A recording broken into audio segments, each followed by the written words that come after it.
It's the end of 2024. That means a lot of people are starting to talk about either their New Year's resolutions or their sort of plans and goals for next year.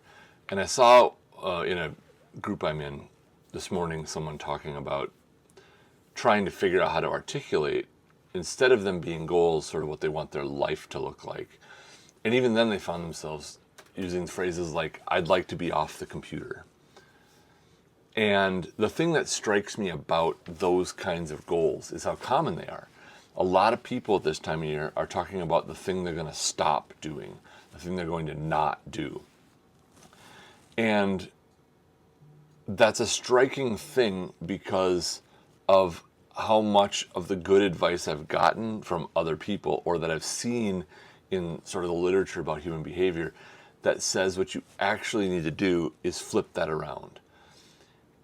If you talk about people who are retiring, for instance, and they phrase their entire conception of retirement as being what they are going to stop doing. They're going to stop working, they're going to stop commuting, they're going to stop having to go in 5 days a week.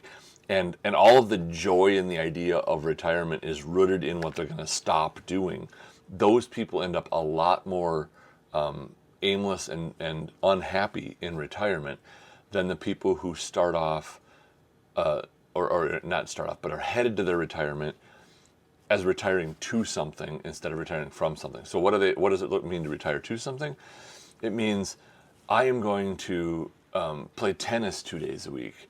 I am going to write. I am going to garden. And they talk about how they're going to fill their life up with things they are going to do that are positive. That is it's much easier to do. It makes it much more rewarding to plan for, but also those people are happier in retirement. And so for me, if I was trying to figure out like what would a better life for myself next year look like versus this year, and it would be that I want to make sure that more of my days include some writing, some making music, making something, workshop, digital, but making something. That it would include talking to other people and sharing what I know and what I've learned. And the thing about a list like that is, even if I had started with the same kind of statement as the I'd like to get off the computer, those things might put me back at the computer, but in a different state of mind.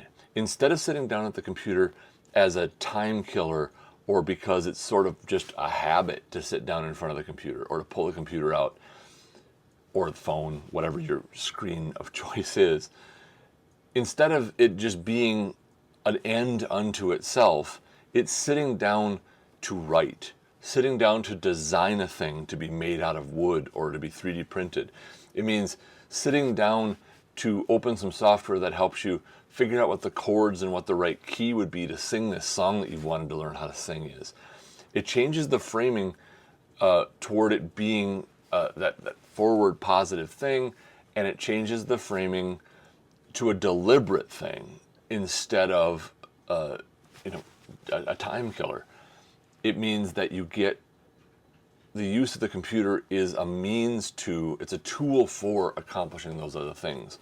And just to be clear, this is not about productivity necessarily, because I believe that sitting down with intent to relax and watch a movie is the same thing. Because when you do it that way,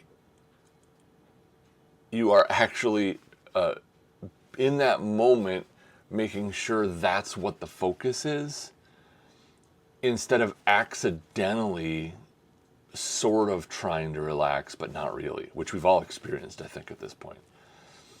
This also lines up with advice that I've seen from people who are teaching how to change relationship with food, where instead of saying something like, I eat way too much breakfast meat, like too much sausage and eggs and bacon and that kind of stuff. And if you say that you want to like cut those things out, that's much harder to do. It's much less likely to work long term than if you say something like, I'm going to add a lot more fruit to my diet, and quantifying it. Like, I'm going to, eat at least 2 pieces of fruit every day, 3 pieces of fruit. If you do that, often it just displaces the thing you wanted to stop doing anyway. And it does so in a way that's much more rewarding than the white knuckling of the removal. Because if you try to put together a plate for breakfast that's just a giant pile of fruit, a couple of apples, a pile of strawberries, some figs, like you make a giant pile of fruit as your breakfast, you're not going to want the eggs and bacon. Now, you still might crave it every once in a while, but you're not going to want that and have the fruit. And once you've added the fruit, the displacement just sort of happens. So I think it's worth thinking about at this time of year, which is if you're going to try to make your goals actionable, I think they should be about effort, or like things that you can actually do rather than outcomes, which is a thing I've talked about before. And they should be phrased in this sort of positive way, which is the thing that you're going to do more of. You're going to add, and quantifying them is like, a couple of times a week I'm going to do this or whatever. And that then means that when you succeed, when you go to measure it, you're looking at an actual improvement in something. And even if you don't quite make it, you're still looking at improvement. When they're phrased as negative, as I'm going to stop doing this, then every single time you do it anyway, it's failure. Your measurements are always about failure, or they're neutral, which is, yep, I didn't do the thing, instead of, I did do the thing and my goal was 3 times a week, but I did 2, and that's still better than the 0 I was doing before.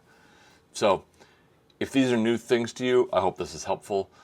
But overall, I think it's a much better approach to looking at a year coming up and how you might frame the way to make that year better than the previous one.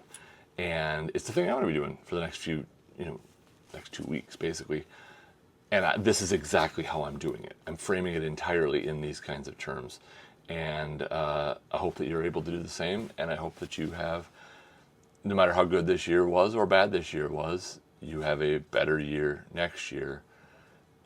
And the things that you do to make that happen are what's the most important.